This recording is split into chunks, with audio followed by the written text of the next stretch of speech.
Hello students.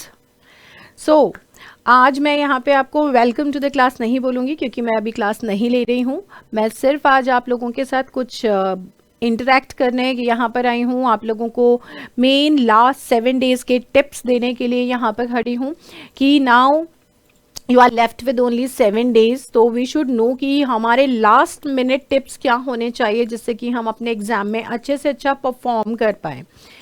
As you know that Utkarsh classes is already doing very well for the students। हम लोग already strategy से चल रहे हैं, आप लोगों को PYQs करवा रहे हैं, डिफरेंट डिफरेंट क्वेश्चंस करवा रहे हैं, जितना हो सकता है उतने क्वेश्चंस आप लोगों को करके दे रहे हैं, करवा रहे हैं। बट उसके अलावा भी what is the strategy that has to be followed by the students to get their positive results और to get a good result. अभी आप लोग ऑलरेडी 3 कैटेगरी में फिल करते हैं अपना exam, net, JRF and PhD only, right. So PhD only जो है वो बैचलर्स के लिए भी ओपन है, जो FYUP के हैं, जो 4 ईयर प्लान के हैं उनके लिए भी ओपन है, और जो कैंडिडेट्स मास्टर्स कर चुके हैं वो अपना तीनों कैटेगरी में फिल कर सकते हैं, नेट, JRF और PhD only. So here what exactly I'm to tell you, that is about the 7 days strategy। Last moment आप लोगों को क्या करना है।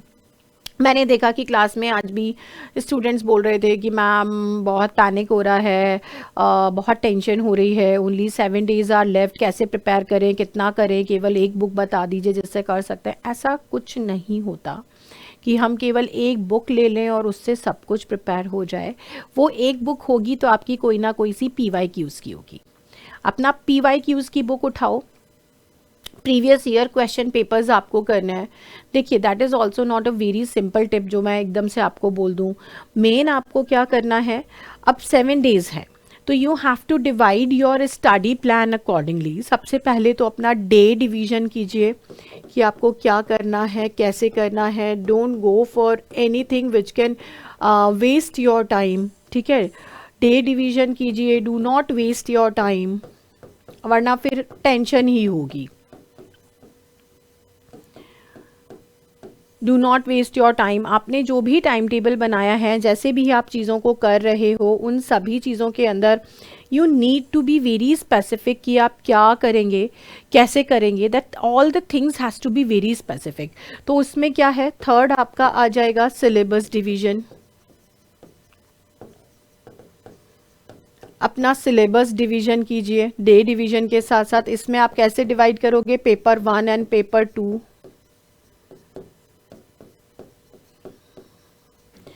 पेपर 1 एंड पेपर 2, और इन पेपर 1 एंड पेपर 2 के अंदर आपको क्या डिफाइन करना है। अब यहाँ पे आपका डिवीजन किस तरीके का होगा, इसमें आपको आपके you have to find out the difficulties, the difficult topics. Now you have to find out your difficult topics कि आपके सबसे डिफिकल्ट टॉपिक्स कौन से हैं जो आपको डिफिकल्ट लगते हैं। हो सकता है ना कि हम कह रहे हैं कि ये टॉपिक डिफिकल्ट है लेकिन वो किसी और के लिए डिफिकल्ट ना हो, है ना। तो this is you have to find out the difficult topics now, कि what are the difficult topics and what are the topics which you are not in proficient with, जो आप बहुत ज़्यादा जिसमें अच्छे नहीं हैं, जो आपको डिफ़िकल्ट लगते हैं। उन सारे टॉपिक्स को निकाल के you have to find out the difficult topics and list them. अब उन्हें क्या करना है, आप लिख लीजिए एक जगह कि ये टॉपिक्स आपके डिफिकल्ट टॉपिक्स हैं, उनकी एक लिस्ट बना लीजिए। Now the 5th tips for your 7 day strategy is polish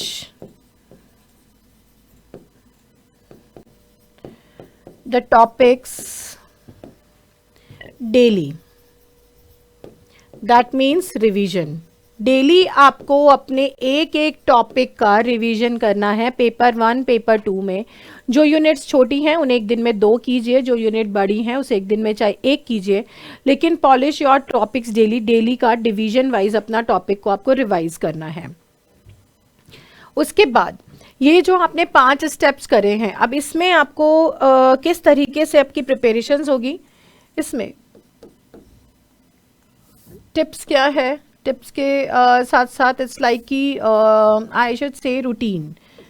आपका रूटीन वर्क क्या होना चाहिए, रूटीन टिल एग्जाम, ठीक है, और आई कैन से प्लान। इसमें फर्स्ट आपका रहेगा PYQs, ये तो आपको डेली का सॉल्व करना है, 1 कंप्लीट पेपर, और 1 से क्या होगा, 3 घंटे का ही तो होता है, 2 कंप्लीट पेपर, ठीक है, 1 और 2 दोनों को मिला के कंप्लीट पेपर होता है। 2 कंप्लीट पेपर आपको सॉल्व करने हैं, 3 घंटे का वहां होता है, तो आपको 2.5 घंटे के अंदर सॉल्व करने हैं वो। Second, list the wrong answers and read them thoroughly. जो क्वेश्चंस आपके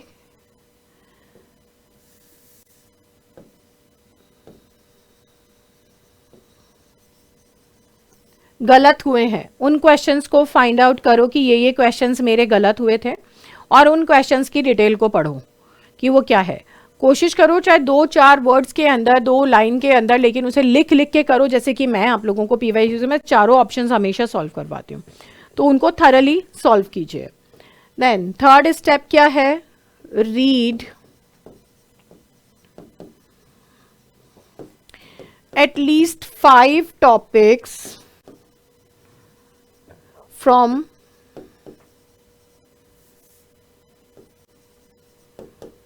the list of difficult।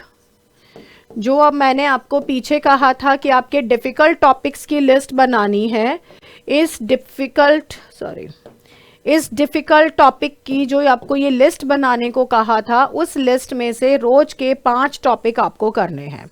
तो ये you need to do 5 topics daily. उन 5 टॉपिक्स को अलग अलग पढ़ते चले जाओ, कुछ तो याद वहां पे रहेगा आपको, ठीक है। नेक्स्ट आपका जो स्टेप है इसके अंदर,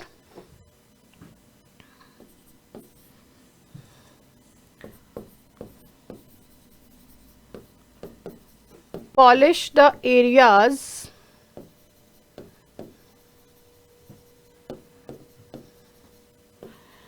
इन विच यू आर गुड। जो एरियाज आपके ऑलरेडी अच्छे हैं, जिस एरिया में आपको अच्छी नॉलेज है, आपकी अच्छी ग्रिप है, उनको और अच्छे से प्रिपेयर कीजिए और अच्छे से उसको पढ़िए। डेली जब रिवीजन करेंगे तो उसमें देखो कि कहीं कोई चीज़ आप भूल तो नहीं रहे हो। उन सारी चीज़ों को पॉलिश करो, उन सारी चीज़ों को दोबारा से रिवाइज करके यहाँ चलते चलो। This is polish the areas in which you are good at. So उनको जब आप पॉलिश करोगे, एटलीस्ट उन पर्टिकुलर एरियाज में मिस्टेक के चांसेस कम होते चले जाते हैं, ठीक है। अब आप ये फाइंड आउट करो कि कौन सी यूनिट का वेटेज सबसे ज़्यादा है। आपके 300 नंबर में से 30 नंबर का क्या आ रहा है, पैसेज, उससे ढंग से प्रिपेयर करो, तो एटलीस्ट 30 मार्क्स आपके ये सिक्योर हो गए। कितने चाहिए, 180। अब कितने बचे, 150। रिसर्च किस में है, दोनों में है, तो रिसर्च आपका 20 मार्क्स का आ रहा है ना। 5 क्वेश्चंस यहाँ, 5 क्वेश्चंस यहाँ मान के चल रहे, 20 मार्क्स का आपका रिसर्च आ रहा है, तो उससे भी प्रिपेयर कर लोगे। पेपर 1 में भी है, पेपर 2 में भी है, तो ये जो टॉपिक्स जिनका वेटेज ज्यादा है उन्हें ढंग से प्रिपेयर करो।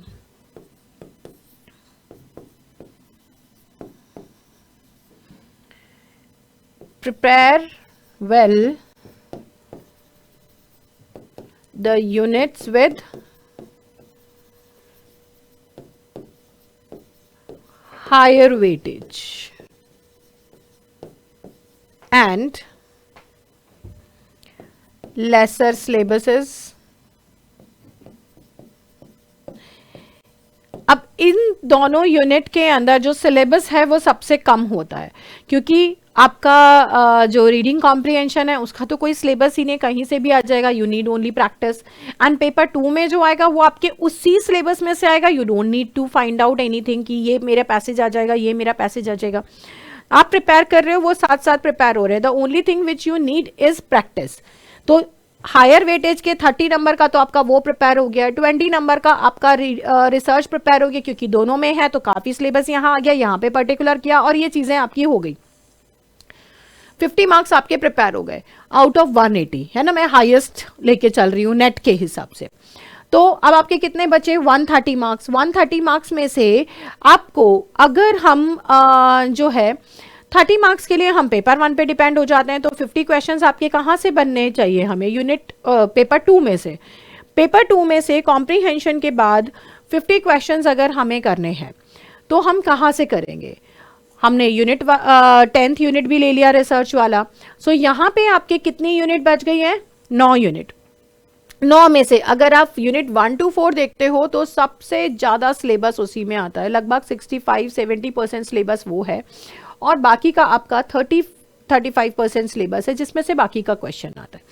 फोकस ऑन दोज यूनिट्स जो क्रिटिकल हैं, यूनिट 5, 6, 7, 8, 9, ये 5 यूनिट के ऊपर आप फोकस करो। यहां से भी आपके कितने क्वेश्चंस आएंगे, 45, और ऊपर जिसमें सबसे ज्यादा सिलेबस है वहां से कितने क्वेश्चंस आएंगे, 45। तो बेटर है कि इसमें से आप प्रिपेयर करो ज्यादा, और जब आप PYQs करोगे तो ऊपर की यूनिट भी आपकी प्रिपेयर हो रही है, क्योंकि बेसिक तो हमने वो पढ़ाई है। तो जो पर्टिकुलर टॉपिक्स हैं उनके आप लिटरेचर की जगह आप क्रिटिकल यूनिट्स के ऊपर ज़्यादा जाओ। उनका सिलेबस कम है, टेक्निकल है, टर्मिनोलॉजीज हैं, जल्दी याद हो सकती हैं, एसोसिएट करके कर सकते हो, वहाँ पे चीज़ें आपको इजीली समझ में आएगी। तो ये वेटेज के अकॉर्डिंग आपने ले दिया। देन इसके बाद फोकस ऑन रिपीटेटिव टॉपिक्स। अब आपको क्या करना है, focus on repetitive questions and topics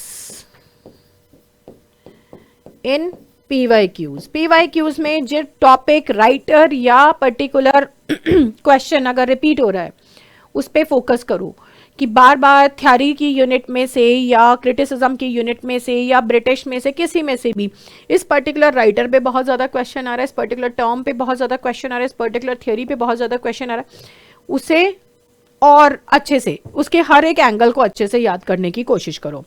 so these are the basic tips जो आपको अभी 7 डेज के अंदर करनी है। PYQs को करोगे, PYQs के साथ साथ अपने इन सारे टिप्स को ध्यान रखो कि हमें मेजर टॉपिक्स का ध्यान रखना है, मेजर टर्मिनोलॉजीज का ध्यान रखना है, repetitive questions and writer and works का ध्यान रखना है, हायर वेटेज वाली यूनिट्स को ध्यान में रखना है, और क्या करना है, लेसर सिलेबस किसमें है उनको फटाफट अपने रिविजन्स के ऊपर देखना है, ठीक है। और अपने डिफिकल्ट टॉपिक्स की डेली कम से कम 1 घंटा, जो टॉपिक्स आपको लग रहा है आपको नहीं आते उनको भी 1 घंटा जरूर देना है, अननोन टॉपिक्स को, डिफिकल्ट टॉपिक्स को, चाहे आप उसे कैसे भी समझ लो कि ये जो है आपके डिफिकल्ट टॉपिक्स या आपके लिए अननोन एक नया टर्म आ गया, उनको डेली 1 घंटा नए टॉपिक्स को जरूर पढ़िए। So these are the terms which are actually associated with your this net examination। 7 days strategies tips दिए हैं मैंने, कैसे आप अपने आप के अच्छे से अच्छे मार्क्स ला सकते हैं। Now next is your sale is also going on for your net June 2025। New year offer है 28 दिसंबर से 3 जनवरी तक, जिसमें 90% तक के डिस्काउंट दिए जा रहे हैं सभी ऑनलाइन नेट JRF कोर्सेज पे। सो आप इस ऑफर का फायदा उठा सकते हैं, इसको ऑप्ट कर सकते हैं। Those who are preparing for the first time and just taking their first attempt and think that they are under prepared, they want to prepare for a longer session, they can opt it now and can prepare with us for June 2025, right? So these are your tips and all the best. We are with you, Utkarsh Classes, and the team is with you for every kind of help for you. Thank you. Bye bye.